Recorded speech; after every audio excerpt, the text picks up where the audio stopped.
Hello students, now today we are going to start next lecture of chemical reaction and equation. तो chemical reaction equation के हम starting के कुछ first lecture हम complete कर चुके हैं जिसमें हमने स्टडी किया था इंट्रोडक्शन चैप्टर का जो इंट्रोडक्टरी पार्ट था वो हमने कवर किया और उसके साथ हमने कवर किया अबाउट द केमिकल रिएक्शन और केमिकल रिएक्शन की कैरेक्टरिस्टिक्स क्या होती हैं। तो बच्चों पहले मैं आपको बताता हूं कि आपका लास्ट लेक्चर किस तरह से इंपॉर्टेंट था, फिर हम स्टार्ट करते हैं आज का लेक्चर। तो प्रीवियस लेक्चर में आपने स्टडी किया कैरेक्टरिस्टिक्स के बारे में कि केमिकल रिएक्शन की कैरेक्टरिस्टिक्स क्या होती हैं, मींस केमिकल रिएक्शन को आइडेंटिफाई करने के लिए कौन कौन सी कॉमन प्रॉपर्टीज होती हैं। तो 5 कैरेक्टरिस्टिक्स मैंने आपको लास्ट क्लास में बताई थी, जिनमें था change in state, evolution of gas, formation of precipitate, change in energy and change in colour. तो बच्चों ये कॉमन केसेस हैं, बट इसमें जो कॉम्प्लिकेटेड पार्ट है वो ये है कि इन सारे केसेस के एग्जांपल्स को लर्न करना और उन एग्जांपल्स में आने वाली गैसेस और पर्टिकुलर कंपाउंड के कलर और उनकी सॉल्युबिलिटी, मींस वो वाटर में डिसॉल्व होंगे या नहीं डिसॉल्व होंगे, ये सारा कंटेंट आपको लर्न करना होगा। चलिए अब बात करते हैं आज के लेक्चर में हम क्या स्टडी करेंगे। तो बच्चों आज के लेक्चर में आपका सेकंड पार्ट होगा जिसमें हम स्टडी करेंगे about the chemical equation and balancing of chemical equation, कि केमिकल इक्वेशन क्या होती है और इन्हें किस तरह से बैलेंस किया जाता है and why do we need to balance the chemical equation. तो ये सारा पार्ट जिससे काफी क्वेश्चंस पूछे जाते हैं, या मैं कहूं तो कि आपको केमिकल इक्वेशन लिखनी आनी चाहिए और केमिकल इक्वेशन को बैलेंस करना आना बहुत इंपॉर्टेंट है, क्योंकि आप कई सारी ऐसी प्रॉब्लम्स, कई सारे ऐसे क्वेश्चंस देखेंगे जो बिना इक्वेशन को बैलेंस किए आप फर्दर उन्हें अटेम्प्ट नहीं कर पाएंगे। तो बैलेंसिंग एक केमिस्ट्री का एक बेसिक सा कॉन्सेप्ट है और इंटरेस्टिंग भी है। तो बात करते सबसे पहले कि केमिकल इक्वेशन की डेफिनेशन क्या होगी। तो जैसा कि मैंने लास्ट क्लास में बताया था, आपने अपने सराउंडिंग में एक चेंज ऑब्जर्व किया जिसका आपने नाम दिया केमिकल चेंज, जिसमें न्यू सब्सटेंस का फॉर्मेशन होता है, और उस केमिकल चेंज को ही आपने अपनी भाषा में क्या बोला, केमिकल रिएक्शन। उसे ही आपने क्या कहा, केमिकल रिएक्शन। अब केमिकल रिएक्शन के बारे में एक इंपॉर्टेंट बात मैं आपको बता दूं, इन अ केमिकल रिएक्शन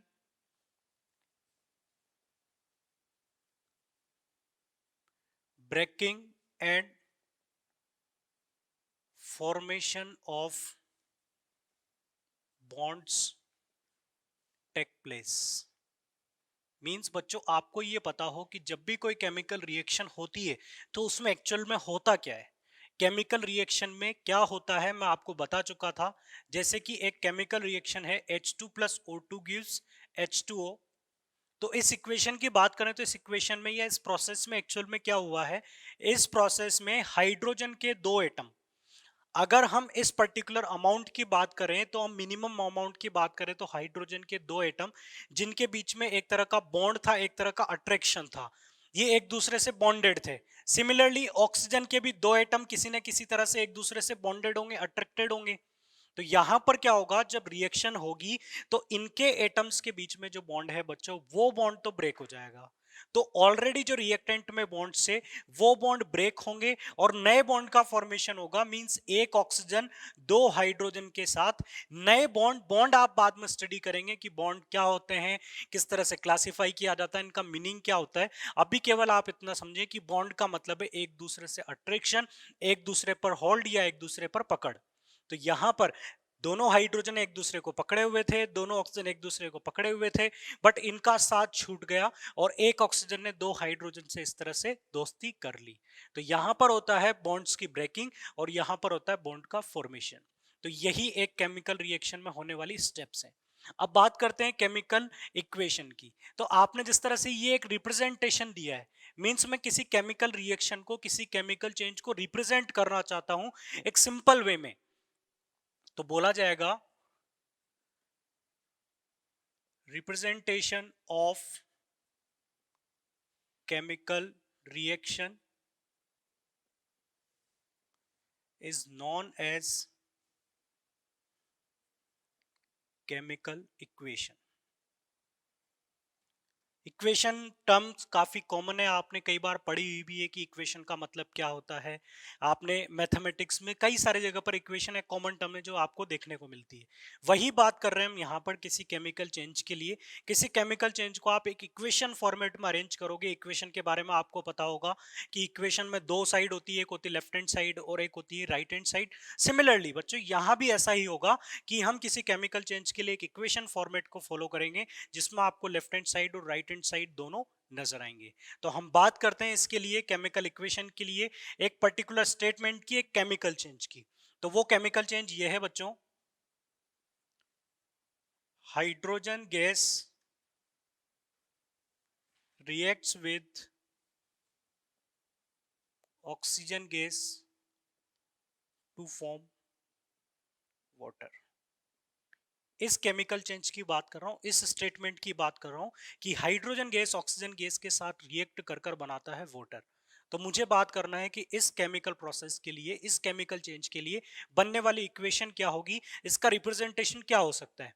तो इसे सिंपल वे में रिप्रेजेंट करने के लिए हमारे पास जो ओल्ड मेथड है, मीन सबसे पहले इसे इस तरह से लिखना स्टार्ट किया, that hydrogen gas plus oxygen gas. इस मेथड का फायदा क्या होगा कि कुछ टाइम बचेगा, कुछ स्पेस कम कंज्यूम होगा।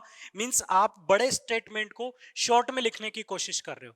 आप जनरली डेली लाइफ में ऐसा करते भी हैं, कई बार कुछ चीजें बड़ी होती है तो उन्हें शॉर्ट में रिप्रेजेंट करने के लिए आप इस तरह के फॉर्मेट को फॉलो कर लेते हैं।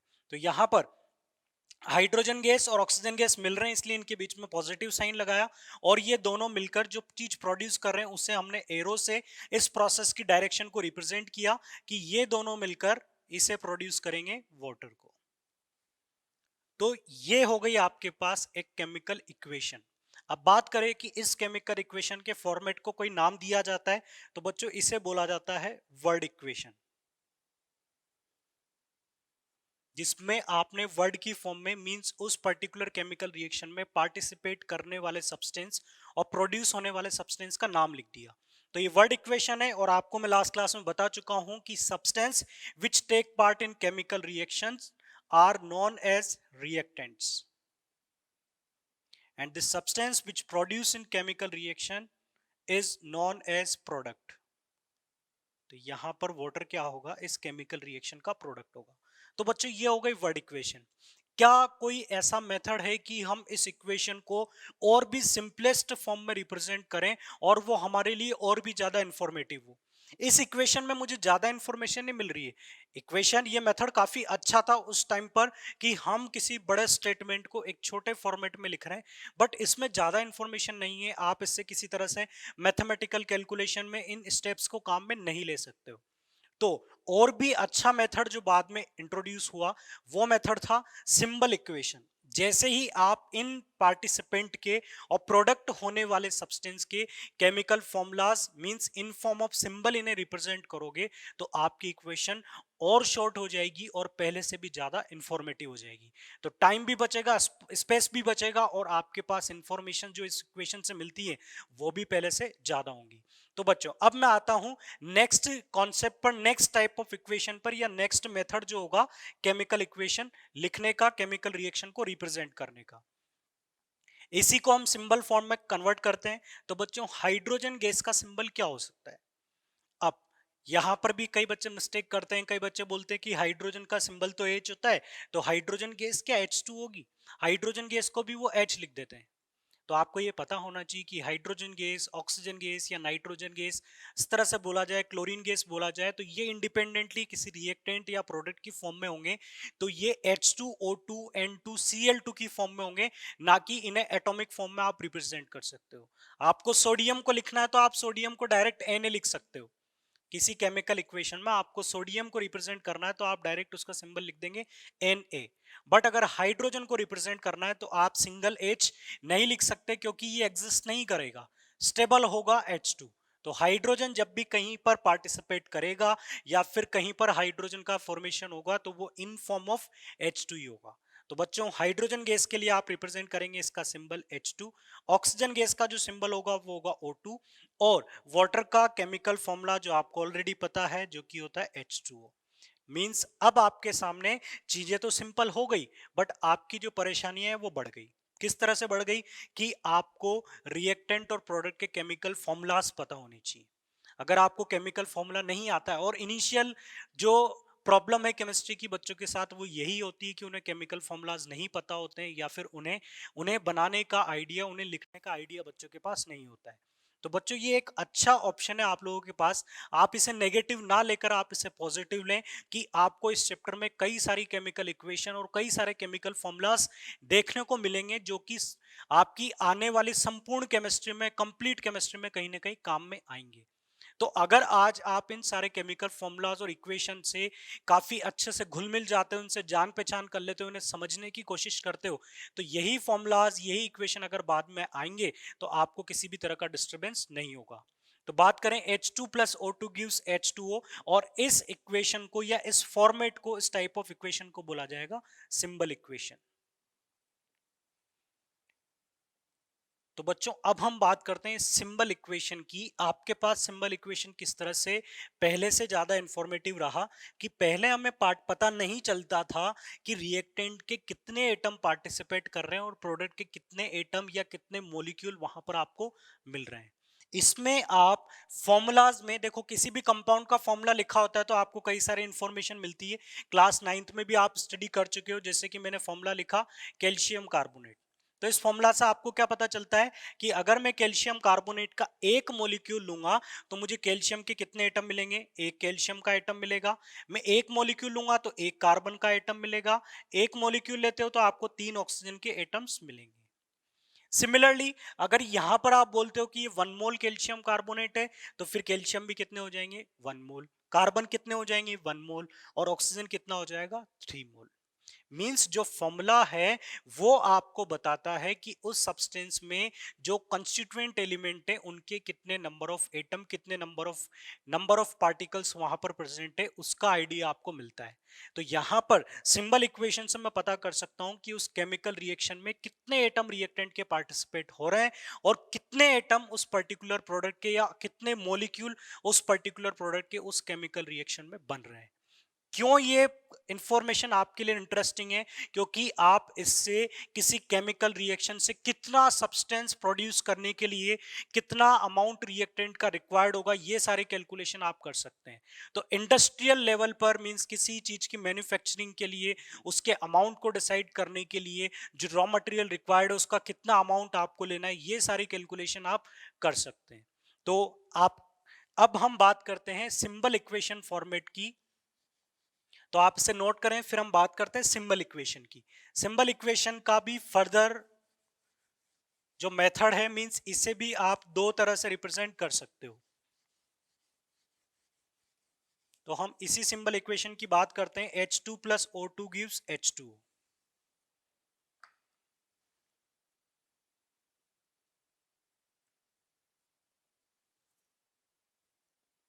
H2 plus O2 gives H2O।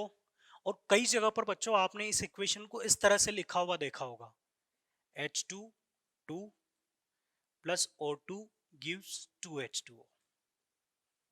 तो बच्चों दोनों इक्वेशन रिप्रेजेंट करती है कि दोनों ही इक्वेशन में हाइड्रोजन और ऑक्सीजन रिएक्ट कर कर वाटर बनाता है। दोनों सेम चीज रिप्रेजेंट करती है, बट आपको डिफरेंस क्या मिल रहा है कि यहां पर H2 के आगे कोई नंबर नहीं है, बट यहां पर नंबर लिखा हुआ है 2। यहां पर कोई नंबर नहीं है और यहां पर एक नंबर आपने इंट्रोड्यूस कर दिया 2। वैसे मुझे पता है कि आप लोगों को पता होगा कि ये सारा जो पार्ट है ये रिप्रेजेंट करता है बैलेंसिंग ऑफ केमिकल इक्वेशन को। मींस यहाँ पर ये जो दोनों सिंबल इक्वेशन है इनमें डिफरेंस है कि ये वाली जो सिंबल इक्वेशन है ये अनबैलेंस्ड है, और ये सिंबल सिंबल इक्वेशन है यहाँ पर बैलेंस्ड इक्वेशन। अनबैलेंस्ड इक्वेशन को बच्चों बोला जाता है स्केलेटल इक्वेशन। तो आपसे पूछा जाए या स्केलेटल इक्वेशन की बात की जाए, मतलब बात की जा रही है अनबैलेंस्ड केमिकल इक्वेशन की। अदरवाइज हम बात करेंगे सिंबल में बैलेंस्ड केमिकल इक्वेशन की। अब मैं आपको बताता हूं कि बैलेंस्ड और अनबैलेंस्ड में डिफरेंस क्या होगा। देखो, अब हम इन दोनों इक्वेशन की बात करते हैं। मैं आपसे पहले बोलता हूं कि फर्स्ट हम इस इक्वेशन को टारगेट करते हैं कि इसमें रिएक्टेंट और प्रोडक्ट के जो नंबर ऑफ एटम है उनमें डिफरेंस है या फिर वो सेम है। तो हमारे पास दो साइड है, एक LHS है और दूसरी साइड है हमारे पास RHS। और पार्टिसिपेंट दो एटम में आपके पास एक हाइड्रोजन पार्टिसिपेट कर रहा है और दूसरा है ऑक्सीजन। तो सबसे पहले बच्चों इस इक्वेशन में आप पता करिए कि रिएक्टेंट साइड में हाइड्रोजन के मींस लेफ्ट हैंड साइड में हाइड्रोजन के कितने एटम है। और क्लास 9th में ये सारी चीजें आप पढ़ चुके हैं कि अगर इस तरह से किसी चीज का फॉर्मूला क्या क्या रिप्रेजेंट करता है, ये इस तरह से लिखा हुआ है तो इसका एक मॉलिक्यूल है और यहां पर हाइड्रोजन के नंबर ऑफ एटम इस मॉलिक्यूल में कितने होंगे, 2। मींस उस फॉर्मूला का जो सबस्क्रिप्ट होता है वो रिप्रेजेंट करता है कि उस पर्टिकुलर ग्रुप ऑफ एटम में या उस मॉलिक्यूल में कितने नंबर ऑफ एटम उस एलिमेंट के प्रेजेंट हैं। क्लियर? चलिए तो यहां पर हाइड्रोजन देखते हैं, तो हाइड्रोजन के कितने एटम है बच्चों, 2। Done. Now in RHS right hand side means product side में जो ग्रुप है उसमें हाइड्रोजन के कितने एटम आपको नजर आ रहे हैं, 2। बहुत सिंपल है। इसके बाद में बात करता हूं ऑक्सीजन की। तो ऑक्सीजन इस इक्वेशन में देखो लेफ्ट हैंड साइड में कितने हैं, 2। राइट हैंड साइड में ऑक्सीजन देखो एक ही मॉलिक्यूल और एक मॉलिक्यूल में ऑक्सीजन कितना है, 1। जब कहीं कोई सबस्क्रिप्ट नहीं लिखा हुआ होता तो उसका मतलब है कि वहां पर सबस्क्रिप्ट कितना है, 1 है। तो आप देखिए कि जो ऊपर वाली इक्वेशन थी, जो स्केलेटल इक्वेशन थी, इसमें हाइड्रोजन के एटम्स तो दोनों साइड इक्वल हैं बट ऑक्सीजन के एटम दोनों साइड बराबर नहीं है। इसका मतलब तो ये हुआ कि हमने दो एटम लिए और इनमें से एक एटम यहां पर खत्म हो गया। इसका मतलब तो ये हुआ कि H2 और O2 ने रिएक्ट करके एक ऑक्सीजन यहां पर खत्म हो गया और H2O बन गया। अब हम बात करते हैं डाल्टन्स एटॉमिक थ्योरी के अकॉर्डिंग कि किसी एटम को ना तो क्रिएट किया जा सकता है ना डिस्ट्रॉय किया जा सकता है। तो किसी केमिकल प्रोसेस में जब आप एटम को क्रिएट या डिस्ट्रॉय नहीं कर सकते हो तो फिर आपने एक ऑक्सीजन को कैसे गायब कर दिया। मींस ये पॉइंट जो है, ये इक्वेशन जो है आपकी थ्योरी को कॉन्ट्राडिक्ट करती है। चलिए हम दूसरे एंगल से सोचते हैं। दूसरा मेथड ये है कि हाइड्रोजन का मास कितना होता है, 1। तो दो हाइड्रोजन का मास कितना होगा, 2। ऑक्सीजन का एटॉमिक मास कितना होता है, 16। तो दो ऑक्सीजन का एटॉमिक मास कितना होगा, 32। सिमिलरली दो हाइड्रोजन का कितना होगा, 2। एक ऑक्सीजन का कितना होगा, 16। तो यहां पर मास आपको कितना मिल रहा है, टोटल 18। और इस तरफ टोटल मास आपको कितना मिल रहा है, 34। तो बच्चों मैं आपको ये बता रहा हूं कि रिएक्टेंट साइड में आपका एटॉमिक मास मींस कंप्लीट जो रिएक्टेंट सब्सटेंस थे उनका मास था 34 और प्रोडक्ट में मास कितना है, 18 है। मींस इसका मतलब तो ये हुआ कि रिएक्शन से पहले आपने 34 ग्राम सब्सटेंस लिए और जब रिएक्शन कंप्लीट हो गई तो आपके हाथ में कितना बचा, 18 ग्राम बचा। क्या ऐसा पॉसिबल है? अब मैं बात करता हूं law of conservation of mass की, जो आपने क्लास 9th में स्टडी किया था। According to law of conservation of mass, mass और matter can neither be created nor be destroyed in a chemical reaction. Means किसी पर्टिकुलर केमिकल रिएक्शन में mass ना तो एक्स्ट्रा प्रोड्यूस होगा ना मास डिस्ट्रॉय होगा। मींस जितना मास रिएक्शन से पहले होना चाहिए उतना ही मास रिएक्शन के बाद होना चाहिए। मींस बच्चों आपकी ये जो इक्वेशन है ये law of conservation of mass को भी फॉलो नहीं करती है। अब यही सारी चीजें जो मैंने आपको इस इक्वेशन के लिए बताई है, अब इन्हें वेरीफाई करते हैं इस इक्वेशन में, क्या ये सारी इक्वेशन इन कंडीशंस को फॉलो करती है। तो देखिए इन दिस इक्वेशन इसी तरह से हम कंपैरिजन कर लेते हैं। आपके पास दोनों साइड हैं LHS एंड RHS। यहाँ भी पार्टिसिपेंट है हाइड्रोजन एंड ऑक्सीजन। अब आप देखिए कि लेफ्ट हैंड साइड में हाइड्रोजन के एटम कितने। दूसरी इंपॉर्टेंट बात कि आपको मैंने ये तो बता दिया कि सबस्क्रिप्ट आपको बताता है कि यहां पर हाइड्रोजन के कितने एटम है, 2। आगे जो नंबर लिखा हुआ होता है इसे बोला जाता है कोफिशिएंट। देखो ये लिखा x, ए किसी एलिमेंट का सिंबल है और यहां पर लिखा हुआ है y। तो बच्चों मैं बता दूं कि इस y को बोला जाता है सबस्क्रिप्ट, और जो कि एक फॉर्मूला का पार्ट होता है। y है फॉर्मूला का पार्ट और ये है कोएफिशिएंट। कॉफिशिएंट बताता है कि आपने ए वाई कितने लिए हुए हैं। अगर यहां पर 2H2 है तो ये रिप्रेजेंट करता है कि आपके पास H2 के कितने मोलिक्यूल हैं, 2 मोलिक्यूल हैं। आपके पास 2 मोलिक्यूल हैं H2 के। अब आप पहले ही देख चुके हैं जब एक H2 में 2 हाइड्रोजन है तो फिर 2 मोलिक्यूल में कितने हाइड्रोजन होंगे, 4। या आप सिंपल इन दोनों को मल्टीप्लाई करके भी हाइड्रोजन का नंबर ऑफ एटम बता सकते हैं। 2 2 जा 4 मींस लेफ्ट हैंड साइड में हाइड्रोजन 4 है और राइट हैंड साइड में भी 2 2 जा 4 हाइड्रोजन के एटम कितने होंगे, 4। Similarly oxygen left hand side में कितना है, 1 × 2 2, और इस तरफ कितना है, 2 × 1। कंप्लीट मॉलिक्यूल का कोफिशिएंट 2 है, तो फिर यहां पर ये हाइड्रोजन के नंबर को, मींस हाइड्रोजन के सबस्क्रिप्ट को भी मल्टीप्लाई करना है और ऑक्सीजन के सबस्क्रिप्ट को भी 2 से मल्टीप्लाई करना है। तो यहां पर आपको कितना मिलेगा, 2 × 1 = 2। तो बच्चों यहां पर आप देखो, हाइड्रोजन के जितने एटम आपके पास लेफ्ट हैंड साइड में थे उतने ही एटम आपको प्रोडक्ट साइड में मिल रहे हैं, और ऑक्सीजन के जितने ही एटम आपके पास लेफ्ट हैंड साइड में थे उतने ही आपको प्रोडक्ट साइड में मिलते हैं। ये तो नंबर ऑफ एटम के अकॉर्डिंग भी आपकी इक्वेशन सही है। चलिए इसे मास के अकॉर्डिंग चेक करते हैं, क्या लेफ्ट हैंड साइड का मास राइट हैंड साइड के मास के इक्वल है या नहीं है। तो ऑब्वियस ही बात है, वो भी आपको इक्वल मिलेगा, क्योंकि जब सेम नंबर ऑफ एटम दोनों साइड होंगे तो दोनों साइड का मास भी आपको कैसा मिलेगा, इक्वल। बट फिर भी अगर आप देखना चाहे तो देख लीजिए, 2 हाइड्रोजन मींस 4 हाइड्रोजन, एक हाइड्रोजन का मास 1 होता है, तो 4 हाइड्रोजन का मास कितना होगा, 4। सिमिलरली एक ऑक्सीजन का मास 16, तो 2 ऑक्सीजन का मास आपके पास कितना होगा, 32। मींस लेफ्ट हैंड साइड में मास आपको कितना मिला है, 36। अब प्रोडक्ट साइड में चेक करते हैं, तो प्रोडक्ट साइड में था आपके पास 2H2O, मींस 2 से मल्टीप्लाई करना है H2O के मास से, मास ऑफ H2। इसका मतलब ये होगा कि जो H2O का मास आएगा उससे किसे मल्टीप्लाई कर देना, 2 से, क्योंकि कोफिशिएंट सबको डबल ही तो कर रहा है। तो यहाँ पर H2O का मास अभी अभी आपने निकाला था बच्चों, हम अपना टाइम वेस्ट ना करते हुए डायरेक्ट अप्रोच करते हैं। H2O का मास आपने निकाला था 18, तो 2 × 18 आपको कितना मिलेगा, 36। मींस अगर 36 ग्राम आपके पास रिएक्टेंट था तो प्रोडक्ट भी आपको कितना मिला, 36 ग्राम। मींस ये जो इक्वेशन है ये लॉ ऑफ कंजर्वेशन ऑफ मास के अकॉर्डिंग भी सही है। अब कुछ बच्चे ये सोचेंगे कि सर आपने इक्वेशन इस तरह से लिखी, हम इक्वेशन को इस तरह से लिख दें, H2 + O2 gives H2O2। तो यहां पर तो आपकी बैलेंसिंग की प्रॉब्लम भी सॉल्व हो गई, दोनों साइड हाइड्रोजन और ऑक्सीजन के एटम भी बराबर हो गए।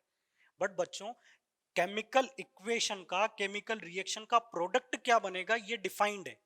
मींस अगर हाइड्रोजन और ऑक्सीजन जिस पर्टिकुलर रिएक्शन कंडीशन पर रिएक्ट कर रहे हैं तो वहां पर फॉर्मेशन होगा वाटर का। जब हमने लिखा है कि आपका प्रोडक्ट वाटर है तो आप वाटर का फॉर्मूला H2O2 नहीं लिख सकते हो, क्योंकि H2O2 कोई दूसरा केमिकल सब्सटेंस है। H2O2 है हाइड्रोजन पर ऑक्साइड, मींस बन वाटर है बट आप फॉर्मूला लिख रहे हैं H2O2 का।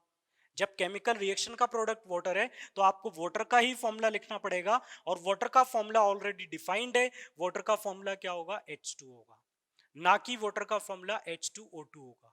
तो अगर आप H2O2 लिखेंगे मींस आप इक्वेशन ही गलत लिख रहे हैं, आप उस प्रोडक्ट को लिख रहे हैं जो उस रिएक्शन का प्रोडक्ट ही नहीं है। क्लियर। तो ऐसे मिस्टेक आप ना करें, इसके लिए आपको कुछ चीजें लर्न करनी पड़ेगी, तभी आप सारी चीजें सही अटेम्प्ट कर पाएंगे। मींस अब हमें डिफरेंस पता चल गया कि ये अनबैलेंस्ड इक्वेशन है और ये बैलेंस्ड इक्वेशन है। और बैलेंस्ड इक्वेशन की नीड की बात करें तो इसकी आपको नीड क्यों है, तो इसकी नीड होगी to fulfil requirement of law of conservation of mass. Means law of conservation of mass की कंडीशन को या law of conservation of mass को फॉलो करने के लिए, उसकी रिक्वायरमेंट को फुलफिल करने के लिए हमें इक्वेशन को बैलेंस करने की नीड होती है। क्लियर। तो अब आपने पढ़ लिया केमिकल इक्वेशन क्या होती है और वो किस तरह से लिखी जा सकती है। तो हमारा जो फाइनल जो मेथड है वो है सिंबल इक्वेशन, जिसमें सिंबल इक्वेशन में भी आप फॉलो करेंगे बैलेंस्ड केमिकल इक्वेशन को। अब हमें देखना है कि किसी केमिकल इक्वेशन को किस तरह से बैलेंस किया जा सकता है और उसके मेथड क्या है। तो नेक्स्ट पार्ट होगा बैलेंसिंग ऑफ केमिकल इक्वेशन।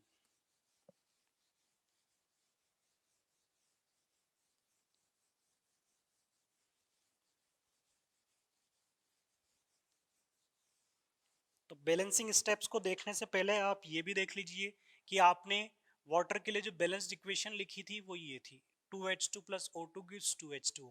और मैंने आपको बोला था कि अनबैलेंस्ड इक्वेशन में आप रिएक्टेंट और प्रोडक्ट के अमाउंट को रिलेट नहीं कर सकते हो।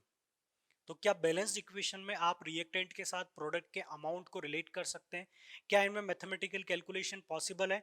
तो हाँ बच्चों, यहाँ पर आप अमाउंट इस तरह से रिलेट कर सकते हैं कि यहाँ पर ये 2 क्या रिप्रेजेंट करता है, कोफिशिएंट जो है कि हाइड्रोजन के कितने मोलिक्यूल हैं, 2 मोलिक्यूल। मीन्स अगर आप हाइड्रोजन के 2 मॉलिक्यूल ले रहे हैं तो आपको ऑक्सीजन का कितना लेना पड़ेगा, 1 मॉलिक्यूल लेना पड़ेगा, तो आपको वाटर के कितने मॉलिक्यूल मिल जाएंगे, 2 मॉलिक्यूल्स आपको वाटर के वहां पर मिल जाएंगे। अब सिमिलरली अगर आप चाहते हो कि आपके पास हाइड्रोजन के 4 मॉलिक्यूल हैं, अगर आप कहें कि सर मेरे पास तो हाइड्रोजन के 4 मॉलिक्यूल हैं, तो अब इसका आंसर भी आप खुद दोगे कि अगर आपको 4 मॉलिक्यूल लेने हैं तो उन चारों मॉलिक्यूल को वाटर मॉलिक्यूल में कन्वर्ट करने के लिए ऑक्सीजन के कितने मॉलिक्यूल लेने पड़ेंगे, 2। और वाटर के कितने मॉलिक्यूल मिल जाएंगे आपको, अब 4। जितने मॉलिक्यूल हाइड्रोजन के होंगे उतने ही मॉलिक्यूल आपको किसके मिलेंगे, वाटर के। मींस आपने मैथमेटिकल कॉन्सेप्ट ये लगा लिया कि जब 2 के साथ एक मॉलिक्यूल रिक्वायर्ड होता है according to balanced chemical equation, तो 4 के लिए आपको कितने O2 मॉलिक्यूल रिक्वायर्ड होंगे, 2। तो बच्चों ये होता है स्टोइकोमेट्रिक कॉन्सेप्ट। तो कई सारी इक्वेशन में आप इस तरह से न्यूमेरिकल प्रॉब्लम्स आपको दी जाएंगी और उन्हें आपको इसी तरह से अटेम्प्ट करना होगा। तो आगे ये जो नंबर है इसे आप नंबर ऑफ मॉलिक्यूल भी बोल सकते हैं और आप इसे नंबर ऑफ मोल भी बोल सकते हैं, दोनों चीजें पॉसिबल है।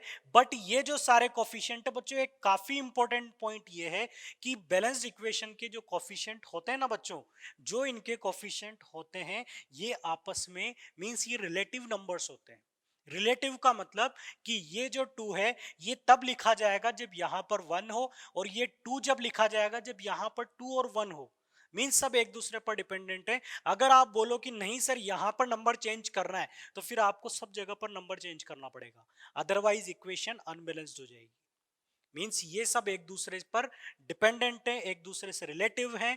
तो यहां पर अगर आपने इसे 2 मोल बोला तो आपको इसे भी क्या बोलना पड़ेगा बच्चों, 1 मोल, और इसे भी आपको क्या बोलना पड़ेगा, 2 मोल। तो आप चाहें तो इसे इन टर्म्स ऑफ मोल भी रिलेट कर सकते हैं, और आप चाहें तो in terms of number of molecule भी रिलेट कर सकते हैं। बट जिस भी फॉर्मेट में रिलेट करना है वो सबके लिए सेम होना चाहिए। आप ऐसा नहीं बोल सकते कि मैं 2 मोल हाइड्रोजन के साथ ऑक्सीजन का 1 मॉलिक्यूल कंबाइन कर रहा हूं, तो आपका स्टेटमेंट गलत हो जाएगा। 2 मोल के साथ 1 मोल, 2 मॉलिक्यूल के साथ 1 मॉलिक्यूल। तो ये था बैलेंस्ड केमिकल इक्वेशन का पार्ट। अब बात करते हैं बैलेंसिंग ऑफ केमिकल इक्वेशन की। मैं आपको रिक्वायरमेंट या नीड तो बता ही चुका हूं कि केमिकल इक्वेशन को बैलेंस क्यों करना है। अब बात करते हैं बैलेंस करना कैसे।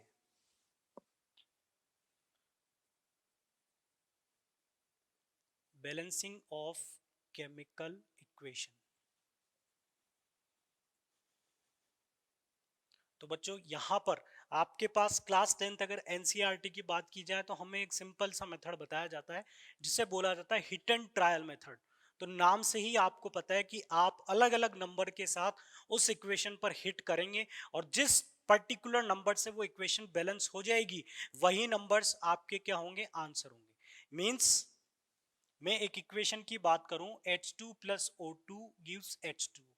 हम सिंपल इक्वेशन से सारे केसेस को स्टडी कर रहे हैं, फिर इसके बाद जब हम एग्जांपल स्टडी करेंगे तो उनमें सिंपल भी, मॉडरेट भी और हाई लेवल की इक्वेशन का भी डिस्कशन हम करेंगे। तो सबसे पहले आप सिंपल इक्वेशन को ही देखें, और मैं इस इक्वेशन को बार बार लिखना पसंद करता हूं क्योंकि बच्चों के लिए एक फेवरेट इक्वेशन होती है, हर बच्चे को ये इक्वेशन लिखना आती है, सबको पता होता है इस इक्वेशन का कि इसका सिंबल क्या होगा और किस तरह से लिखा जाएगा। चलिए, इक्वेशन को बैलेंस करने के लिए सबसे पहले आपको ये याद रखना है कि इक्वेशन को बैलेंस करने के लिए किस नंबर को छेड़ा जा सकता है और किस नंबर को आपको बिल्कुल भी टच नहीं करना है। तो अभी थोड़ी देर पहले मैंने आपको बताया था, जैसे कि ए किसी एलिमेंट का सिंबल है, ये सबस्क्रिप्ट है और ये कोफिशिएंट है, तो to balance a particular chemical equation you can't change the subscript. इसे आप चेंज नहीं कर सकते। आपका क्वेश्चन ये होगा कि मैं सबस्क्रिप्ट को क्यों चेंज नहीं कर सकता हूं। बच्चों अगर आपने सबस्क्रिप्ट चेंज कर दिया तो बच्चों आपने उसका फॉर्मूला ही चेंज कर दिया। मींस आप सब्सटेंस का फॉर्मूला नहीं बदल सकते। जैसा कि मैंने थोड़ी देर पहले आपको बताया था कि H2 प्लस O2 को आप H2O2 नहीं लिख सकते। मींस इसे बैलेंस करने के लिए आपने अगर इसे H2O2 लिख दिया तो इक्वेशन तो बैलेंस नजर आएगी, बट यहां पर आपने वाटर का फॉर्मूला नहीं, आपने फॉर्मूला किसी दूसरे सब्सटेंस का लिख दिया। तो सबस्क्रिप्ट को हम बिल्कुल भी चेंज नहीं करेंगे। आप ऐसा नहीं कर सकते कि यहाँ 1 था और यहाँ पर आप 2 लगा दें। मीन्स बच्चों किसी भी इक्वेशन को बैलेंस करने के लिए we can change the coefficient only. आप केवल इस कोफिशिएंट को ही चेंज कर सकते हो और कोफिशिएंट को ही आपको चेंज करना है। मींस कोफिशिएंट में आप अलग अलग नंबर ट्राई करें जिससे हो सकता है कि आपकी इक्वेशन बैलेंस हो जाए। चलिए, इन दिस इक्वेशन हम कंसिडर कर लें कि इसका कोफिशिएंट ए है। हम ए को चेंज कर सकते हैं, एक ही जगह नंबर लगा सकते हैं, यहां पर कोई चेंज नहीं करना है। हम यहां पर चेंज कर सकते हैं, मींस O2 का कोफिशिएंट आप कुछ भी लगाओ, अलग अलग नंबर ट्राई करो। यहां पर कंसिडर कर लें सी है, आप सी की जगह भी एक नंबर अज्यूम कर सकते हो, एक नंबर प्लेस कर सकते हो।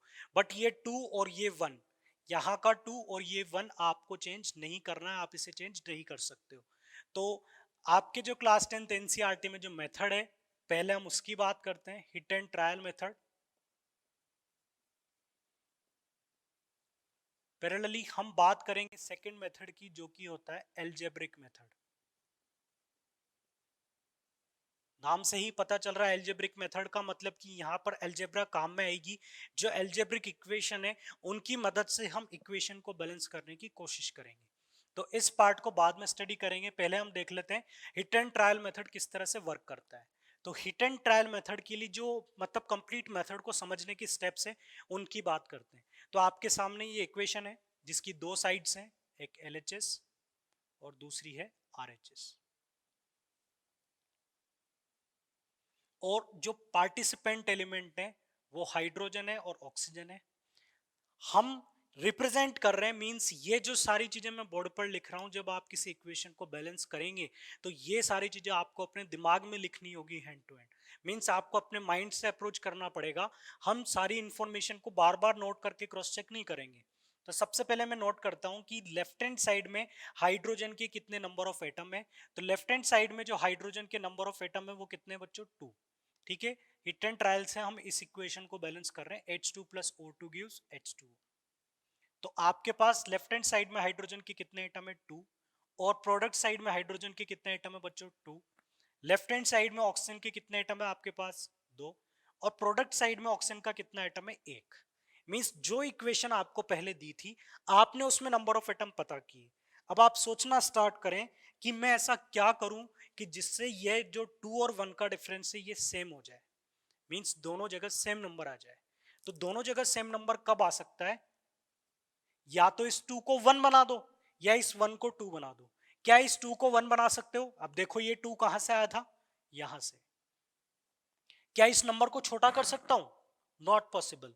हम O2 का फॉर्मूला चेंज नहीं कर सकते, इस O2 को हम O1 नहीं लिख सकते। तो यहां पर ये नंबर तो चेंज होगा नहीं। हम यहां पर 1 की जगह 2 ला सकते हैं, मींस इस ऑक्सीजन का अमाउंट डबल कर सकते हैं। कैसे? हम यहां पर एक कॉफिशिएंट लगा दें और वो कॉफिशिएंट क्या हो, 2। अगर आप यहां पर 2 लगा दोगे तो ऑक्सीजन के नंबर ऑफ एटम कितने हो जाएंगे बच्चों, 2 1 जा 2। अगर यहां पर आप 2 लगा देंगे तो ऑक्सीजन के नंबर ऑफ एटम आपके पास कितने हो जाएंगे बच्चों, 2 1 जा 2। मींस ऑक्सीजन के नंबर ऑफ एटम आप यहां पर बढ़ा सकते हो। तो उसके लिए हम यहां पर एक नया चेंज करेंगे कि हम यहां पर 2 से मल्टीप्लाई कर देंगे। और अब आपके पास जो इक्वेशन बनेगी बच्चों वो क्या होगी, H2 प्लस O2 गिव्स, और जो आपने नया कोफिशिएंट लगाया वो यहां लग गया, 2H2। अब जैसे ही आप एक पैटर्न को हमेशा ध्यान रखो, जब भी आप हिट एंड ट्रायल मेथड लगाएं तो आप जब भी केमिकल इक्वेशन में किसी कॉफिशिएंट को चेंज करें या कोई नया कॉफिशिएंट लगाएं तो फिर ये आपकी जिम्मेदारी बनती है कि आप उस केमिकल इक्वेशन को फिर से चेक करेंगे कि क्या वो अब बैलेंस हो गई है या फिर अनबैलेंस्ड है। तो मींस मैंने अगर कुछ भी किया है तो अब मुझे वापस से चेक करना पड़ेगा, और चेक करने के लिए हम इस टेबल को फॉलो कर लें। तो फिर से हम टेबल बनाए कि आपके पास दोनों साइड है LHS RHS और यहां पर है हाइड्रोजन ऑक्सीजन। अब फिर इस इक्वेशन के रेस्पेक्ट में पता करें कि हाइड्रोजन लेफ्ट हैंड साइड में कितना है, 2। और हाइड्रोजन प्रोडक्ट साइड में कितना है, 2 2 जा 4। हाइड्रोजन कितना हो गया, 4। और ऑक्सीजन इधर कितना है, 2। ऑक्सीजन यहां कितना हो गया, 2 1 जा 2। तो बच्चों अब आपने फिर से चेक किया तो आपको पता चला, आपको क्या पता चला कि जब मैंने ऑक्सीजन को बैलेंस करने की कोशिश की तो जो हाइड्रोजन पहले से बैलेंस्ड था उसकी बैलेंसिंग डिस्टर्ब हो गई। मींस अगर आप रीचेक नहीं करेंगे तो आपको ये चेंज पता नहीं चल पाएगा, इसलिए हमें फिर से इसे क्रॉस चेक करना पड़ेगा। और जब हमने रीचेक किया तो हमें पता चला कि हाइड्रोजन को बैलेंस कर ऑक्सीजन को बैलेंस करने के चक्कर में हमने हाइड्रोजन को अनबैलेंस कर दिया। तो अब आपके पास दो स्टेप्स हैं। अब आपके पास दो स्टेप्स हैं, या तो आपने जो पहले कर दिया वो सही किया है, अब हम आगे इस गलती को मींस इसे और सही करने की कोशिश करेंगे, या फिर हम क्या करें कि हमने जो पहले किया उस एक्शन को हम रिमूव कर दें। या तो हम ऐसा कर दें कि इस टू को हटा दें, इस टू को हटाने से क्या आपका काम बन जाएगा, इस टू को हटा दोगे तो इक्वेशन तो अनबैलेंस रहेगी, ऑक्सीजन अनबैलेंस रहेगा। तो बच्चों आपने जो पहले टू लगाया था वो सही लगाया। अब आप इससे आगे सोचो, आप इससे आगे सोचो कि हम यहां पर हाइड्रोजन के लिए एक नया कोफिशिएंट लगाए ताकि हाइड्रोजन भी बैलेंस हो जाए। अब जैसे ही आप अगर आगे सोचना स्टार्ट करेंगे तो आपको आपका आंसर भी मिल जाएगा, और अगर आपने आगे सोचने की कोशिश नहीं की तो आपका आंसर वहीं पर रुक जाएगा, मींस आप आंसर तक नहीं पहुंच पाओगे। इसलिए आपको किसी भी क्वेश्चन में आपको फर्दर अप्रोच करना होगा कि इधर 4 है और इस तरफ 2 है, तो हम इस 4 को 2 नहीं बना सकते। क्यों? क्योंकि ये 4 आया इसलिए है ताकि ऑक्सीजन कितना हो जाए, इस तरफ 2 हो जाए। तो हम इस 2 को तो चेंज नहीं करेंगे, हम क्या करेंगे यहां पर एक नया कोफिशिएंट लगा देंगे, मींस इसे मल्टीप्लाई कर देंगे 2 से। तो अब आपके पास जो इक्वेशन बनेगी इस एक्शन के बेसिस पर, जो आपके पास इक्वेशन बनेगी वो होगी 2H2 plus O2 gives 2H2। Means आपने जो नया एक्शन प्लान किया फिर से 2 से मल्टीप्लाई किया तो उससे ये इक्वेशन बनी। और जैसा कि मैंने आपको बताया जब भी आप कोफिशिएंट लगाएं हटाएं तो फिर से इक्वेशन को क्रॉस चेक करें। तो हम इसे रिचेक करते हैं, आपके पास थी LHS साइड, RHS साइड, और हमारे पास है हाइड्रोजन और ऑक्सीजन। तो लेफ्ट हैंड साइड में कितने हाइड्रोजन के एटम है बच्चों, 2 2 जा 4, और प्रोडक्ट साइड में कितने हैं 2 2 जा 4। ऑक्सीजन के एटम रिएक्टेंट साइड में कितने हैं 2, और इस तरफ भी कितने हैं 2 1 जा 2। तो बच्चों अब आपको देखने को मिल रहा होगा कि दोनों साइड हाइड्रोजन और ऑक्सीजन के एटम बराबर हो चुके हैं। तो इस तरह से ये हिट एंड ट्रायल मेथड की कंप्लीट स्टेप्स थी। बट एग्जाम में हमें ये सारे स्टेप्स ना लिखते हुए डायरेक्ट कोफिशिएंट को अप्रोच करना होता है। तो इस इक्वेशन को अगर आप इस तरह से करोगे तो काफी सारा टाइम इस इक्वेशन में लग जाएगा। आप डायरेक्ट अप्रोच करो, इधर 2 है, इधर 2 है, इधर 2 है, इधर 1 है, तो फिर इसे डबल करना होगा तो यहाँ पर 2 लगा दूंगा, यहाँ 2 लगाऊंगा तो हाइड्रोजन इधर 4 हो जाएगा, तो यहाँ 2 लगा दूंगा तो ये इक्वेशन बैलेंस हो जाएगी। Means hit and trial method उन इक्वेशन में लगाओ जिन पर हिट एंड ट्रायल मेथड बहुत आसानी से और बहुत जल्दी लग जाता है। तो इसको अगर मैं डायरेक्ट अप्रोच करूं बिना इतना वर्क किए तो आपकी इक्वेशन ऐसे बैलेंस होगी, H2 plus O2 gives H2O, hydrogen दोनों साइड 2 2, ऑक्सीजन 2 इस तरफ 1, तो इधर ऑक्सीजन को डबल किया तो इधर हाइड्रोजन 4 हो गया, इधर 2 हो गया, तो इधर हाइड्रोजन को डबल किया, ये आपका आंसर आ गया। तो आपको हिट एंड ट्रायल मेथड इतनी जल्दी अप्रोच करना होगा, इसी तरह से इक्वेशन के कोफिशिएंट आपको अप्रोच करना है। अब बात करते हैं कि इसी इक्वेशन पर अगर हम एल्जेब्रिक मेथड लगाएं तो किस तरह से ये इक्वेशन बैलेंस हो गई। तो इक्वेशन थी आपकी H2 plus O2 gives H2। तो बच्चों एल्जेब्रिक मेथड लगाने के लिए सबसे पहले आपको ये स्टेप फॉलो करनी होगी कि आप सबसे पहले इन कोफिशिएंट को अज्यूम कर लें, हम कुछ वेरिएबल कंसिडर कर लें। हम ऐसा मान लेते हैं कि हाइड्रोजन का कोफिशिएंट A है, ऑक्सीजन का कोफिशिएंट B है, और H2O मींस वाटर का कोफिशिएंट कितना है C है। हमने कोफिशिएंट अज्यूम कर लिए, वेरिएबल कंसिडर कर लिए, और वेरिएबल जब आपको मिल जाएंगे तो आप वेरिएबल से इक्वेशंस बनाना स्टार्ट करें। और जब कई सारी इक्वेशन आपके पास आ जाएंगी तो आपको पता है कि आपस में इक्वेशन को सॉल्व करके किस तरह से वेरिएबल की वैल्यूज को डिटरमाइन किया जाता है। फिर हमें लगानी है मैथमेटिक्स। तो सबसे पहले मैं बात करूं कि आपको इक्वेशन कैसे बनानी है। तो बच्चों जितने एलिमेंट उस इक्वेशन में है उतनी ही आपके पास एल्जेब्रिक इक्वेशन बन जाएंगी, जितने एलिमेंट उस इक्वेशन में। तो बच्चों इस इक्वेशन में कितने डिफरेंट एलिमेंट है, एक है हाइड्रोजन और दूसरा है ऑक्सीजन। मींस दो इक्वेशन आपको मिलेगी, एक हाइड्रोजन के लिए और दूसरी इक्वेशन आपको मिलेगी ऑक्सीजन के लिए। हाइड्रोजन के लिए इक्वेशन कैसे लिखनी है वो आप इन टर्म्स ऑफ वेरिएबल लिखोगे। रिएक्टेंट साइड में कितने हाइड्रोजन है, 2 इंटू ए 2a, क्लियर। रिएक्टेंट साइड में कितने हाइड्रोजन है 2a। प्रोडक्ट साइड में कितने हाइड्रोजन है 2 इंटू सी 2c। चूंकि ए और सी वेरिएबल है तो हम मान लेते हैं कि हमने वेरिएबल ऐसे कंसीडर किए हैं कि ए बी सी की फॉर्म में इक्वेशन बैलेंस्ड है। हमने ऐसे वेरिएबल कंसीडर किए हैं जिनकी फॉर्म में इक्वेशन बैलेंस्ड है, मतलब 2a और 2c की वैल्यू जो आपको मिलेगी वो कैसी मिलेगी, इक्वल मिलेगी, तभी आपकी इक्वेशन कैसी होगी, बैलेंस्ड होगी। तो हम अपनी कंडीशन को यहां पर लगा देते हैं कि a और c जो दोनों वेरिएबल हैं इनकी वैल्यू इस तरह से कि 2a इक्वल्स टू क्या होगा, 2c होगा। सिमिलरली o के लिए इक्वेशन आपके पास क्या होगी, 2b equals to c into 1c। तो b और c यहां पर भी बीच में आप क्या लगा देंगे, इक्वल का साइन। अब दूसरी प्रॉब्लम यह है कि कैसे हम दोनों इक्वेशन को आपस में सॉल्व करें कि a b और c की वैल्यू पता चल जाए। तो बच्चों वेरिएबल पता करने के लिए आपके पास जो फर्स्ट स्टेप है वो ये है कि आप तीनों वेरिएबल में से किसी एक वेरिएबल की वैल्यू को 1 अज्यूम कर लो। ए बी या सी में से किसी भी एक को आप 1 कंसिडर कर लो।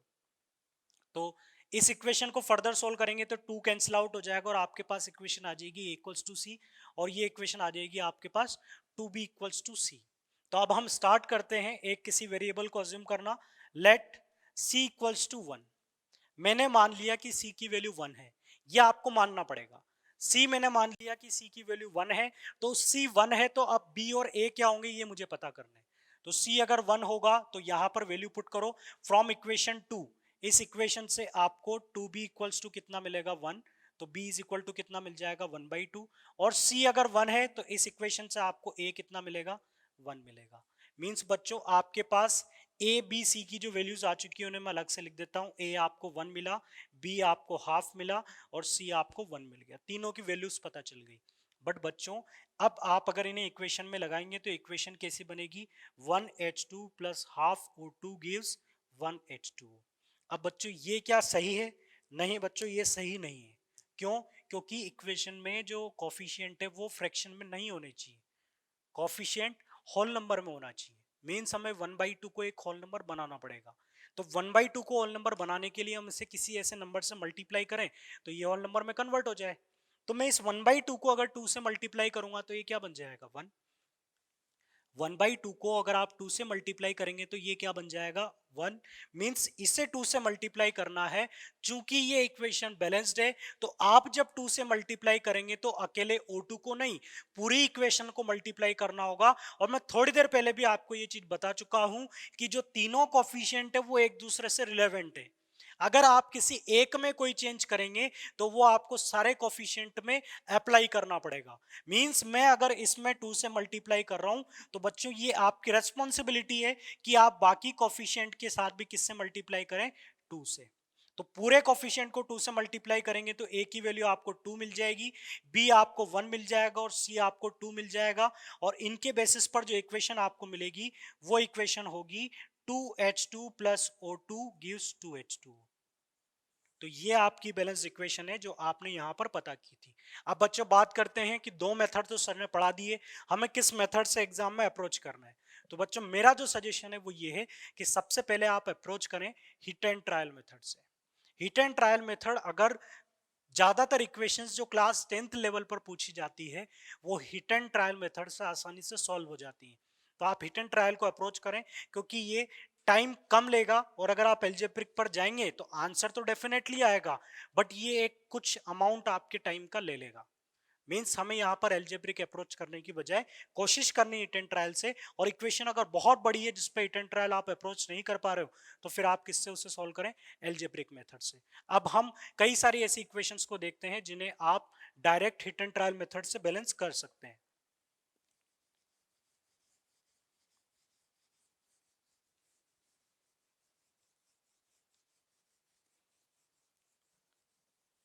तो बच्चों ये बैलेंसिंग की स्टेप्स थी जो इंपॉर्टेंट थी। इसके बाद जो प्रैक्टिस वाला पार्ट है, मींस जो आप इक्वेशन आपको दी जाएंगी उन्हें आपको बैलेंस करना है। और मेरे बैलेंस करने से पहले मैं चाहूंगा कि आप वीडियो को पॉज करें और उन इक्वेशंस को एक बार खुद सॉल्व करने की कोशिश करें।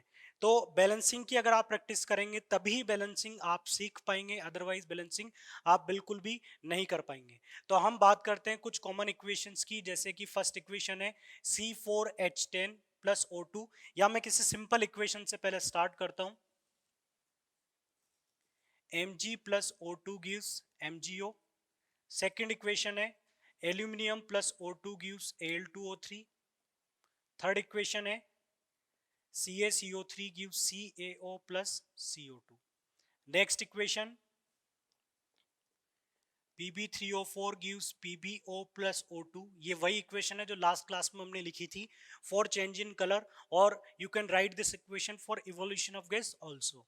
और इक्वेशन हम बात करें PbNO3 whole twice, lead nitrate का डिकम्पोजिशन, जिसमें येलो कलर का लेड मोनोऑक्साइड और ब्राउन फ्यूम्स आपको NO2 की मिलती है. साथ ही साथ में इंफॉर्मेशन भी आपको बता रहा हूं ताकि ये सारी चीजें आपको धीरे धीरे याद हो जाए. और कौन सी ऐसी इक्वेशंस हैं, जैसे कि हम बात करें Fe plus copper sulphate, iron को blue colour copper sulphate solution में डालते हैं तो सॉल्यूशन का कलर चेंज हो जाता है क्योंकि आयरन कॉपर को डिस्प्लेस कर देता है, और यहां पर बनता है FeSO4 प्लस Cu. तो इस इक्वेशन को हम बैलेंस करने की कोशिश करेंगे. नेक्स्ट इक्वेशन है FeS2 plus O2 gives Fe2O3 plus SO2. Next equation जो आपको बैलेंस करनी है वो होगी Fe plus H2O, Fe3O4 plus H2. और भी कई सारी ऐसी इक्वेशंस है जिनसे आप बैलेंसिंग की प्रैक्टिस कर सकते हैं. एक और कॉमन इक्वेशन है जो मैं यहाँ लिख देता हूँ, glucose C6H12O6 plus O2, it will give CO2 plus H2O. तो बच्चों ये सारी इक्वेशन है, और इन सारी इक्वेशन को आप एल्जेब्रिक मेथड से भी सॉल्व कर सकते हो और हिट एंड ट्रायल से भी सॉल्व कर सकते हो. बट बेटर है कि इन सारी इक्वेशन को आप हिट एंड ट्रायल से सॉल्व करें, क्योंकि हिट एंड ट्रायल से आसानी से सॉल्व हो जाएंगी. हिट एंड ट्रायल के लिए भी अगर आप अप्रोच करें तो एक मेथड आप बना सकते हैं कि सबसे पहले हमें बैलेंस करना है मेटेलिक एटम को, फिर हम बैलेंस करेंगे नॉन मेटेलिक एटम को, फिर बैलेंस करेंगे ऑक्सीजन को, और फिर बैलेंस करेंगे हाइड्रोजन को. वो सारी चीज आप आराम से सीख जाएंगे जब ये सारी इक्वेशन आप बैलेंस करेंगे. तो सबसे पहले इस इक्वेशन को बैलेंस करते हैं. इधर मैग्नीशियम का एक एटम, इधर एक एटम, इधर ऑक्सीजन के दो एटम, इधर एक एटम. तो जैसा अभी आपने देखा कि ऑक्सीजन के एटम को बैलेंस करने के लिए यहां पर कोफिशिएंट लगेगा 2. तो यहां पर जब 2 लगाया तो क्या हुआ, जो मैग्नीशियम का एटम हमने बैलेंस चेक कर लिया था वो अनबैलेंस हो चुका है. इधर मैग्नीशियम 2 हो गए और इधर 1 हो गया. तो बच्चों जब भी आप किसी कंपाउंड का कोफिशिएंट लगाएं तो आपको चेक करना होगा कि उस कंपाउंड के दूसरे एलिमेंट भी उस कोफिशिएंट से अफेक्ट होंगे. तो आपने ऑक्सीजन को तो खुश कर दिया, बट मैग्नीशियम यहां पर अनबैलेंस हो गया. तो फिर से आपको यहां पर एक कोफिशिएंट इंट्रोड्यूस करना होगा 2, ताकि मैग्नीशियम भी बैलेंस हो जाए. तो ये बैलेंस हो चुकी है. अब नेक्स्ट इक्वेशन को देखते हैं. Aluminium plus O2 gives Al2O3. तो यहां पर सबसे पहले एल्यूमिनियम को बैलेंस करो. इधर कितना एल्यूमिनियम है, 2. तो इस तरफ आप कोफिशिएंट क्या लगा देंगे, 2, क्योंकि सबसे पहले हमने क्या फॉर्मेट फॉलो किया, सबसे पहले मेटेलिक एटम को बैलेंस करेंगे. तो एल्यूमिनियम दोनों साइड कितने हो गए, 2. अब हम बैलेंस करते हैं ऑक्सीजन को. इधर कितनी ऑक्सीजन है बच्चों, 3, और इधर कितनी है, 2. तो एक नया कॉन्सेप्ट मैं आपको सिखा रहा हूं, एक नया कॉन्सेप्ट मैं आपको बता रहा हूं कि इस तरफ 2 है और इस तरफ 3 है. तो मैं यहां पर किससे इसे मल्टीप्लाई करूं कि ये 2 भी क्या बन जाए, 3 बन जाए. मीन्स इस 2 को किसके इक्वल करना है, 3 के इक्वल. तो 2 को एक ऐसे नंबर से मल्टीप्लाई करना पड़ेगा कि ये क्या बन जाए, 3 बन जाए. तो मैं यहां पर एक टेम्परेरी कोफिशिएंट अज्यूम करूंगा, एक टेम्परेरी नंबर अज्यूम करूंगा, और वो नंबर होगा बच्चों 3/2. ध्यान से देखिएगा, मैंने किसे कंसिडर किया, 3/2 को. और 2 और 3/2 को आप मल्टीप्लाई करेंगे तो आपको रिजल्ट क्या मिल जाएगा, 3 मिल जाएगा. तो हमने यहां पर एक टेम्परेरी कोफिशिएंट लगा दिया, और वो टेम्परेरी कोफिशिएंट है 3/2. तो बच्चों एल्यूमिनियम आपने यहां तो कोई कोफिशिएंट लगाया ही नहीं, तो एल्यूमिनियम तो डिस्टर्ब होगा ही नहीं. मींस आपने एल्यूमिनियम भी बैलेंस कर दिया और ऑक्सीजन भी बैलेंस कर दिया. अब अभी थोड़ी देर पहले मैंने आपको बताया था कि एक भी कोफिशिएंट फ्रैक्शन में नहीं होना चाहिए, तो इसे होल नंबर में बनाना है. अब 3/2 का डिनोमिनेटर हटाने के लिए आप इसे किससे मल्टीप्लाई करेंगे, 2 से. चूंकि इक्वेशन बैलेंस हो चुकी है तो आप किसी एक कोफिशिएंट को चेंज करेंगे, मतलब आपको सारे कोफिशिएंट में आपको वही चेंज करना होगा. मींस अब मुझे इस फ्रैक्शन को होल नंबर बनाने के लिए पूरी इक्वेशन को मल्टीप्लाई करना होगा 2 से. ये एक काफी सिंपल कॉन्सेप्ट है. अगर ये आप समझ जाओगे तो आप कई सारी इक्वेशन को आसानी से बैलेंस कर सकते हो. तो बच्चों फिर से एक बार बता देता हूं. सबसे पहले हमने मेटेलिक एटम को बैलेंस किया, इधर 2 एल्यूमिनियम थे, यहाँ 2 किए. ऑक्सीजन यहाँ 3 थे, यहाँ 2 थे, तो इसे 3 बनाने के लिए आपने कोफिशिएंट लगा दिया 3/2. 3/2 लगाने से ऑक्सीजन इधर भी 3 हो गया, इधर भी 3 हो गया। अब मैं किसी कोफिशिएंट को फ्रैक्शन में नहीं रख सकता, तो इसका 2 हटाने के लिए इसे 2 से मल्टीप्लाई करना है। बट अब इक्वेशन बैलेंस है, तो सारे कोफिशिएंट को आप किससे मल्टीप्लाई करेंगे? 2 से। तो सबको 2 से मल्टीप्लाई करें, तो यहां पर हो जाएगा 2 2 जा 4 एल्यूमिनियम। यहां पर 2 से मल्टीप्लाई करेंगे तो 2 कैंसिल आउट हो जाएगा, यहां मिलेगा 3O2, और यहां पर 2 से मल्टीप्लाई करेंगे तो आपको मिलेगा 2Al2O3। अब आपकी इक्वेशन बैलेंस्ड भी मिलेगी और किसी तरह का फ्रैक्शन आपको नहीं मिलेगा। चाहे तो आप क्रॉस चेक कर लें कि इस तरफ एल्यूमिनियम कितने हैं? 4, इधर एल्यूमिनियम कितने हो गए? 4, ऑक्सीजन यहां पर कितनी हो गई? 3 2 जा 6, और यहां पर भी कितनी हो गई? 2 3 जा 6। क्लियर। चलिए अब बात करते हैं नेक्स्ट एग्जांपल की। बच्चों कई बार क्या होता है कि आप जैसे इक्वेशन को देखते हैं और आपको दिया जाता है कि इसे बैलेंसिंग करना है, और आप ऐसे कई सारे एग्जांपल की प्रैक्टिस करने के बाद काफी होशियार हो जाते हो, इक्वेशन को बैलेंस करना सीख जाते हो। तो आप क्या करते हो, जैसे ऐसी इक्वेशन सामने आती है तो आप सबसे पहले कोफिशिएंट अप्रोच करना स्टार्ट करते हो। आप सोचते हो कि यहाँ पर 2 लगा दूं तो इक्वेशन हो सकता है बैलेंस हो जाए। आप यहाँ कोफिशिएंट लगाओगे, यहाँ लगाओगे, यहाँ लगाओगे, और एक ऐसे कई सारे नंबर का कॉम्बिनेशन बनाकर एक बैलेंस्ड इक्वेशन ला करके आप बता दोगे कि ये मेरी फाइनल इक्वेशन है, और वो सही भी होगी। लेकिन बच्चों जब भी कोफिशिएंट लगाने से पहले आप क्रॉस चेक करो कि क्या यहाँ पर नंबर ऑफ एटम बैलेंस्ड है या अनबैलेंस्ड है। तो मैं क्रॉस चेक करूंगा, तो इधर कैल्शियम कितना है? 1। यहाँ भी कैल्शियम कितना है? 1। तो कैल्शियम दोनों साइड कितना है? 1 and 1। कार्बन दोनों साइड कितना है? 1 1। ऑक्सीजन दोनों साइड कितने हैं? इधर 3, 1 + 2 3। मींस ये इक्वेशन ऑलरेडी बैलेंस्ड है। कई बार एग्जाम में ऐसी इक्वेशंस आ जाती हैं जो ऑलरेडी बैलेंस्ड होती है, और उन्हें बैलेंस करने के लिए बोला जाता है, तो आप तैयार हो जाते हैं वहां पर कोफिशिएंट लगाने में, और आप एक कोफिशिएंट का कॉम्बिनेशन सेट कर देते हो जिसकी कोई जरूरत ही नहीं होती है। तो आप पहले चेक करें, कई बार ऐसा होता है कि इक्वेशन ऑलरेडी बैलेंस्ड होती है, तो ये इक्वेशन आपकी ऑलरेडी बैलेंस थी, यहां पर कोई कोफिशिएंट आपको अप्लाई नहीं करने। चलिए अगली इक्वेशन देखते हैं। सबसे पहले आयरन को बैलेंस करूंगा, तो सबसे पहले आयरन देखो, इस तरफ कितने आयरन है? 3। तो यहां पर एक कोफिशिएंट लगा दो 3। कोफिशिएंट आपने लगा दिया। इसके बाद आप ऑक्सीजन को बैलेंस कर लें। देखो ये एक सजेशन है, जब भी किसी इक्वेशन में, देखो इसे क्या बोला जाता है? कंपाउंड। ये भी मॉलिक्यूल, ये भी मॉलिक्यूल, ये भी मॉलिक्यूल, सब मॉलिक्यूल है, बट इस मॉलिक्यूल में more than one type of element है, तो इसे क्या बोला जाता है? Molecule of compound. और ये क्या है? Molecule of element. ये है मॉलिक्यूल ऑफ कंपाउंड, ये है मॉलिक्यूल ऑफ एलिमेंट। ये बहुत बेसिक से डेफिनेशंस होती है जो बच्चों को पता नहीं होती, और ये नहीं पता होती है तो कई सारे कॉन्सेप्ट बच्चों को हम समझा ही नहीं पाते हैं। तो उसे समझाने के लिए डिफरेंस बच्चों आपको समझना है। This is a molecule of element, और ये है मॉलिक्यूल ऑफ कंपाउंड। तो बच्चों आप कोशिश करें कि मॉलिक्यूल ऑफ एलिमेंट को हम लास्ट में बैलेंस करेंगे, इसका कोफिशिएंट हम लास्ट में लगाएंगे। ऐसा क्यों बोल रहा हूं मैं आपको? क्योंकि जब आप इसका कोफिशिएंट लगाओगे, तो इसका कोफिशिएंट लगाने से कोई दूसरा एलिमेंट तो इस मॉलिक्यूल में है नहीं, तो केवल किसको चेंज करोगे आप? हाइड्रोजन को। अगर आप इसको लास्ट के लिए रखोगे तो आयरन चेंज करोगे, तो साथ साथ ऑक्सीजन भी चेंज हो जाएगा। तो किसी भी इक्वेशन में अगर मॉलिक्यूल ऑफ एलिमेंट है, तो उसका कोफिशिएंट कोशिश करें कि सबसे लास्ट में आप लगाएं। तो हम उसे फ्रैक्शन का अज्यूम करके भी लगा सकते हैं, टेम्परेरी कोफिशिएंट भी लगा सकते हैं, या डायरेक्ट अगर परमानेंट कोफिशिएंट आपको मिल जाए तो उससे भी आप उसे सेटिस्फाई कर सकते हैं। तो सबसे पहले आयरन को बैलेंस किया, 3 एटम थे, 3 यहाँ पर लगाया। फिर हम बैलेंस करेंगे ऑक्सीजन को, यहाँ पर कितने ऑक्सीजन है? 4। तो यहाँ पर आपने लगा दिया 4।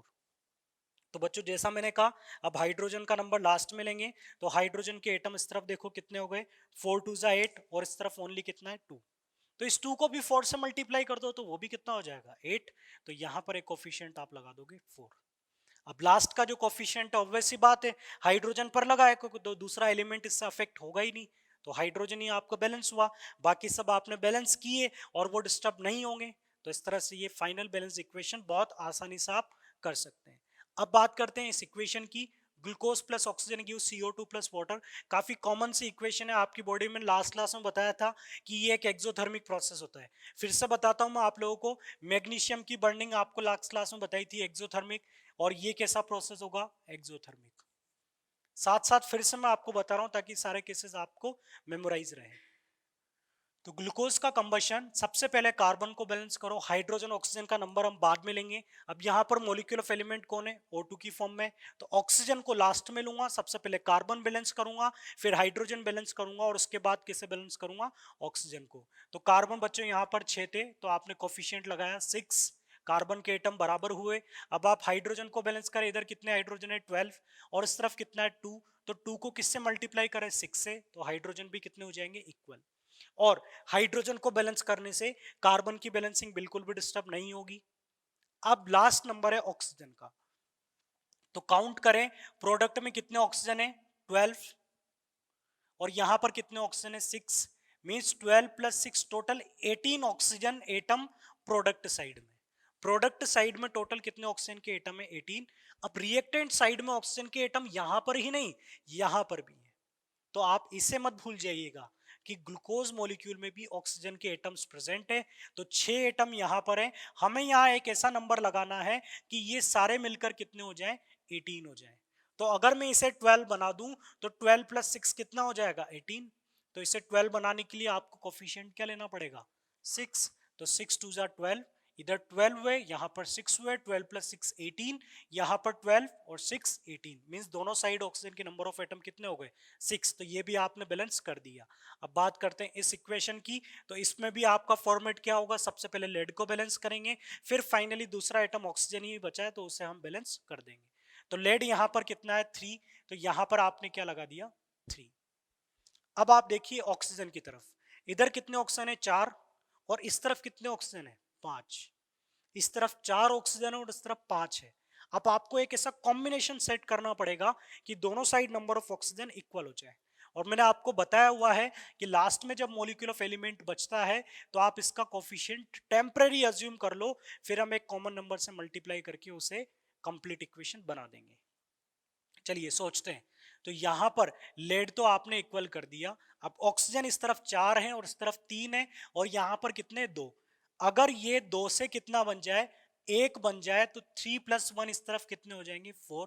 तो 2 को 1 बनाने के लिए आप किससे मल्टीप्लाई कर दो हाफ से, मींस यहां पर एक टेम्परेरी कोफिशिएंट लगा दो बच्चों हाफ। यहाँ पर O2 का एक कोफिशिएंट आप अज्यूम कर लो हाफ, हाफ इंटू 2 यहाँ पर कितना हो जाएगा 1 और यहाँ कितने 3, 3 प्लस 1 4 और यहाँ पर 4।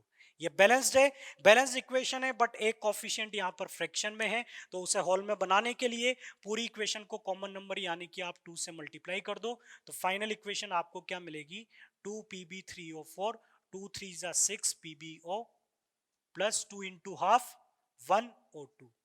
अब आप काउंट करो, लेड के एटम इस तरफ कितने 6, यहां भी 6, ऑक्सीजन यहां पर 8, 6 प्लस 2 8, लेड भी इक्वल और ऑक्सीजन भी इक्वल। चलिए नेक्स्ट इक्वेशन को देखते हैं, lead nitrate plus PbO plus NO2 plus O2। Lead के एटम दोनों साइड इक्वल हैं, क्लियर। नाइट्रोजन इस तरफ कितना है 2, तो यहां पर हमने कोफिशिएंट क्या लगा दिया 2। अब लास्ट में देखो ऑक्सीजन को, जैसे ऊपर वाला क्वेश्चन किया वैसे ये होगा। यहां पर ऑक्सीजन के एटम कितने 6, 6 में से एक यहां पर है, 2 2 जा 4 यहां पर है और 2 यहां पर है। टोटल इस तरफ ऑक्सीजन के एटम बच्चों कितने हो गए 7। वैसे ही प्रॉब्लम फिर से आ गई, इधर 4 थे और इस तरफ 5 थे, वैसे यहां पर इधर ऑक्सीजन के एटम 6 हैं और यहां पर 7 है। तो बच्चों क्या करना है कि 7 को 6 बनाना है, मींस यहां पर एक टेम्परेरी कोफिशिएंट ले लूं 1/2, यहां 1/2 लूंगा तो यहां पर कितना आ जाएगा 1 और ये सम कितना हो जाएगा आपके पास 6। तो आप उसी तरह से इस क्वेश्चन को करें कि यहां पर एक टेम्परेरी कोफिशिएंट आप ले लें, O2 का कोफिशिएंट आप कंसीडर कर लो हाफ। अब पूरी इक्वेशन बैलेंस्ड है, फ्रैक्शन को हटाना है, पूरी इक्वेशन को मल्टीप्लाई कर दो 2 से। 2 से मल्टीप्लाई करोगे तो आपको इक्वेशन मिलेगी 2PbNO3 whole twice gives 2PbO plus 4NO2 plus O2।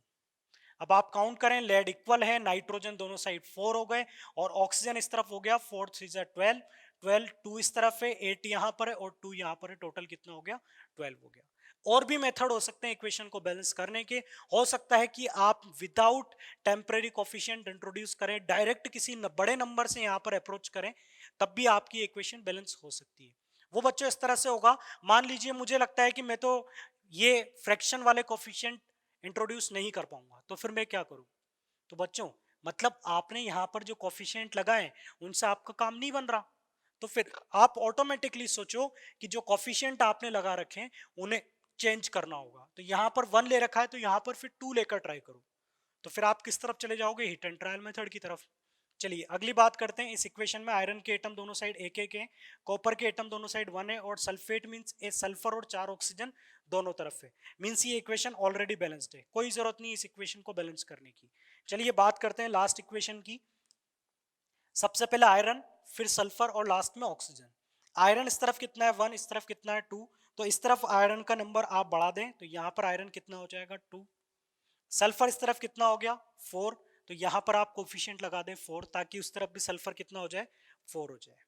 Last अब बैलेंस करना है ऑक्सीजन को। अब बच्चों ऑक्सीजन आप इस तरफ काउंट करोगे तो कितने ऑक्सीजन के एटम है 2, और इस तरफ ऑक्सीजन कितनी है 3 प्लस 4 2 जा 8 11। उस तरफ ऑक्सीजन के एटम कितने आ रहे हैं 11 आ रहे हैं।